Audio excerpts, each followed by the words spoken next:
우선 마케팅 정보 시스템에 대한 내용을 우리가 이야기할 때 자료와 정보에 대한 개념을 우리가 구분해서 이해하는 게 필요합니다.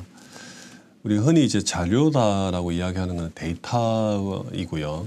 그다음에 이제 정보는 인포메이션이다라는 단어를 쓰고 있죠.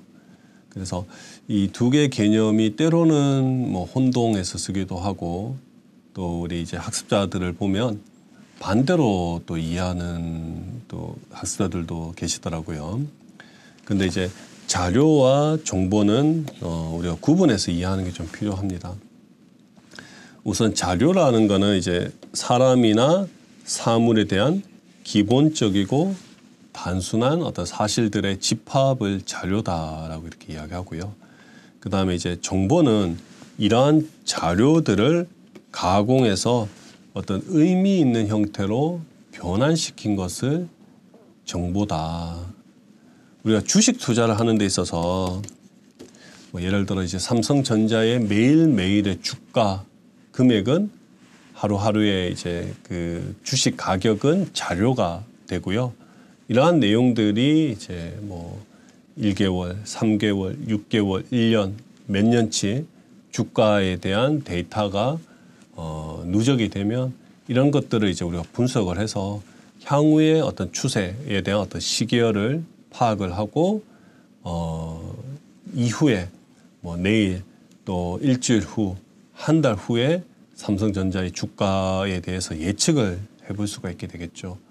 우리가 이제 그 내일에 앞으로 다가올 미래에 대해서 우리가 이렇게 예측을 하는 거는 불확실하죠.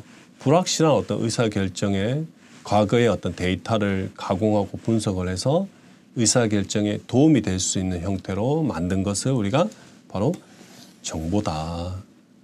그래서 우리가 마케팅 의사결정에서 궁극적으로 필요한 거는 물론 이제 이러한 데이터들이 이제 재료가 되고 원료가 되어서 궁극적으로 이제 정보라는 이런 그 완성품이 만들어지는 거지만 의사결정에서 당장 필요한 부분은 데이터가 아니라 그래서 정보다 이렇게 이야기할 수 있습니다. 그래서 여러분께서 이제 정보와 이 데이터의 개념을 구분해서 좀 이해하시는 게 필요하겠고요. 그러면 이 자료를 이야기할 때도 그 자료가 그 내가 직접 조사를 해서 파악한 자료를 우리가 1차 자료다라고 이렇게 이야기합니다.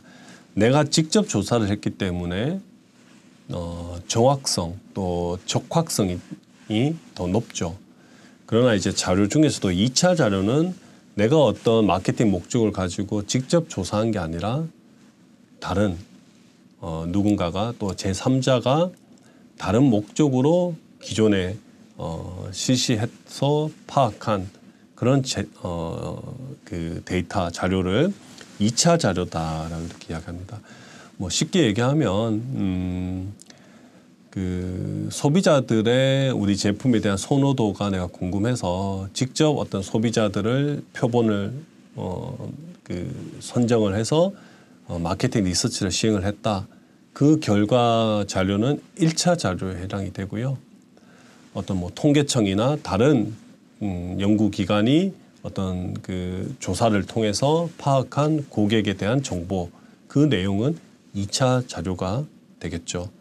그래서 1차 자료를 활용해서 마케팅 전략에서도 활용하는 것을 우리가 마케팅 조사가 대표적인 거고요.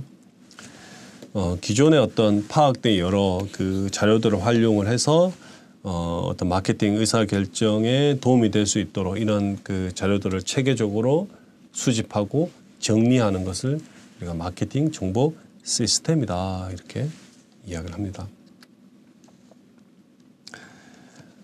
많은 기업들이 그 2차 자료도 물론 활용을 하죠.